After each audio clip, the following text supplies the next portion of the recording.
ஒரு காட்டுல குழந்தை இல்லாத ஒரு காக்கை இருக்கு.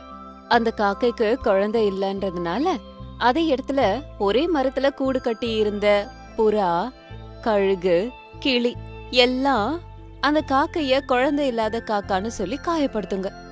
இதனால மனமுடைஞ்ச காக்கா அந்த இடத்த விட்டு தூரமா போய் ஒரு கூட்டை கட்டிக்கிட்டு தனியா வாழ்ந்துகிட்டு சாவு இப்ப வருமோ அப்ப வருமோன்னு எதிர்பார்த்து காத்துக்கிட்டு இருந்துச்சு. வழக்கம் போல அன்னைக்கும் அந்த இடம் இருட்டாச்சு. கிடைச்ச ரொட்டியை எடுத்துக்கிட்டு அந்த காக்கா தன்னோட கூட்டுக்கு வந்தது. கூட்டுக்குள்ள போகாம மரத்துல இருந்த ஒரு கிளையில அது உட்கார்ந்துகிட்டு இருந்தது. இப்பவே கூட்டுக்குள்ள போக வேண்டாம், மத்த பறவைகள் வர நேரம் ஆயிடுச்சு. கூடு திறந்திருக்கிற விஷயம் தெரிஞ்சா அதுங்க கூட்டுக்குள்ள வந்து என்ன அழ விட்டு வேடிக்கை பாக்குங்க. அதுவே அதுங்க வர்ற நேரத்துல என் கூட்டுக்கு பூட்டு போட்டு இருந்தா நான் இன்னும் வரலன்னு நினைச்சு போயிடுங்க. இன்னைக்கு ஒரு நாளாவது மனசு காயப்படாம அழாம படுத்து தூங்கலாம் அப்படின்னு நினைக்கும் போது காக்கா சொன்னபடியே மத்த பறவைகள் எல்லாம் சேர்ந்துகிட்டு காக்கையோட கூட்டுக்கு நேரா வந்து உட்கார்ந்துதுங்க. காக்கையோட கூடு பூட்டி இருந்துச்சு. என்ன குருவிய, அந்த கருப்பி என்ன கூட்டுக்கு வரல போல, என்ன பண்ணலாம்? இதுல என்ன இருக்கு? இன்னைக்கு அதோட நாள் ரொம்ப நல்லா இருக்கு. நம்ம டைம் தான் சரியில்லை. இன்னைக்கு அதை அழ வைக்க முடியாது, நம்மளும் அதை அழ கிளப்ப முடியல. அவ்வளவுதானே? அவ்வளவுதானே அப்படின்னு எவ்வளவு சிம்பிளா சொல்லிட்ட குருவிய. இந்த காக்கா அழறத பாக்காம கூட்டுக்கு போனா எனக்கு நிம்மதியா தூக்கமே வராது. நீ என்னடானா இப்படி பேசுறிய?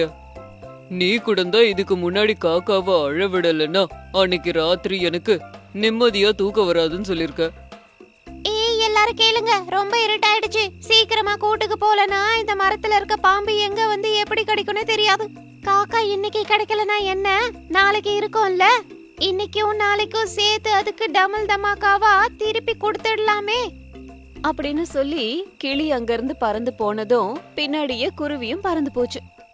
நான் மட்டும் அந்த காக்கா வர்ற வரைக்கும் வெயிட் பண்ணி அத அழ விட்டுட்டு அதுக்கப்புறம் வருவேன். நீங்க ஜாக்கிரதையா கூட்டுக்கு போங்க அப்படின்னு சொல்லி அந்த கழுகு வேற எங்கேயும் போகாம காக்கையோட கூட்லயே இருந்துச்சு. அந்த காக்கா எப்ப வரும்னு காத்திருந்தது. கழுக பார்த்த அந்த காக்கா இப்படி நினைச்சது, ஓஹோ, இதுக்கு என்னோட கண்ணீர் தேவையில்ல, கொடுத்துடலாம் அப்படின்னு அந்த காக்கா அது உட்கார்ந்திருந்த கிளையில இருந்து கழுகு பாக்குறதுக்கு முன்னாடி கூட்டுக்கிட்ட வந்துச்சு. அங்க எதுவும் வரலனாலும், ஐயோ என்னது இது, என்னைக்கும் இல்லாம என் கூட்டுக்கு இன்னைக்கு பாம்பு வருது, அட கடவுளே, லேட்டா வந்தது நல்லதா போச்சு, இல்லனா அந்த பாம்புக்கு ஆகாரம் ஆயிருப்ப அப்படின்னு சொல்லிட்டு அங்க இருந்து பறந்து தன்னோட கூட்டுக்கு கீழே இருந்த கிளையில வந்து உட்கார்ந்துச்சு. காக்கா உண்மையதான் சொல்லுதுன்னு நினைச்சு கழுகு அங்க இருந்து பறந்து போயிடுச்சு. அத பார்த்துட்டு காக்கா நேரா கூட்டுக்கு வந்து பூட்டை திறந்து உள்ள போச்சு. மெழுகுவத்தியை ஏத்தி வச்சுது. அப்படியே நேரம் போய்கிட்டு இருந்தது. ஒரு ராத்திரி வேளையில அந்தந்த பறவைகள் அதுங்க கூட்டுல தூங்கிக்கிட்டு இருந்ததுங்க. திடீர்னு காலநிலையில ஒரு பெரிய மாற்றம் வந்தது. காத்து, மழை, இடி, மின்னல் எல்லாம் வந்துச்சு. மரங்கள்லாம் வேகமா ஆடி பறவைகள் இருந்த கூடு சாஞ்சுது. புறா, குருவி, கழுகு, கிளி ஆளுக்கு ஒரு இலைய கையில வச்சுக்கிட்டு ஒரு மரத்துக்கு கீழே ஒதுங்கி நின்னுக்கிட்டு இருந்ததுங்க. காக்கா மட்டும் எங்க ஒதுங்கி நிக்கிறதுன்னு தெரியாம பாத்துக்கிட்டு இருந்தது. வெள்ளத்துல ஒரு கூடை அடிச்சுக்கிட்டு வந்தத பாத்துது. உடனே அந்த இடத்துக்கு வந்து கூட்டுல இருந்த அந்த முட்டைகளை எடுத்துக்கிட்டு நேரா நடந்து வரும்போது ஒரு மரத்துடைய பொந்து அதுக்கு கிடைச்சது. முட்டைகள் அந்த பொந்துல வச்சுக்கிட்டு பக்கத்திலேயே நின்னுக்குச்சு. காலையில வரைக்கும் மழை பெஞ்சு காடே பசுமையா இருந்துச்சு. பறவைகள் திரும்பவும் கூடு கட்ட ஆரம்பிச்சுதுங்க. காக்கா கூட ஒரு கூட்டை கட்டிட்டு முட்டைய அடைக்காத்து குஞ்சுகளை பொறிச்சுது. அதுங்க குருவி குஞ்சுகள். காக்கைய பார்த்து அம்மா அம்மான்னு அழுதுகிட்டே அதுங்க காக்கா பின்னாடியே சுத்திக்கிட்டு இருந்ததுங்க. காக்கா அந்த குஞ்சுகளோட சந்தோஷமா இருக்கிறத பார்க்க பொறுத்துக்க முடியாத பறவைகள் காக்கையோட குஞ்சுகள் கிட்ட இல்லாதது பொல்லாதது எல்லாம் சொல்லி வளர்த்துட்டு இருக்க குஞ்சுகள் கையாலேயே காக்கைய அடிவாங்க வைக்கணும்னு நினைச்சுதுங்க.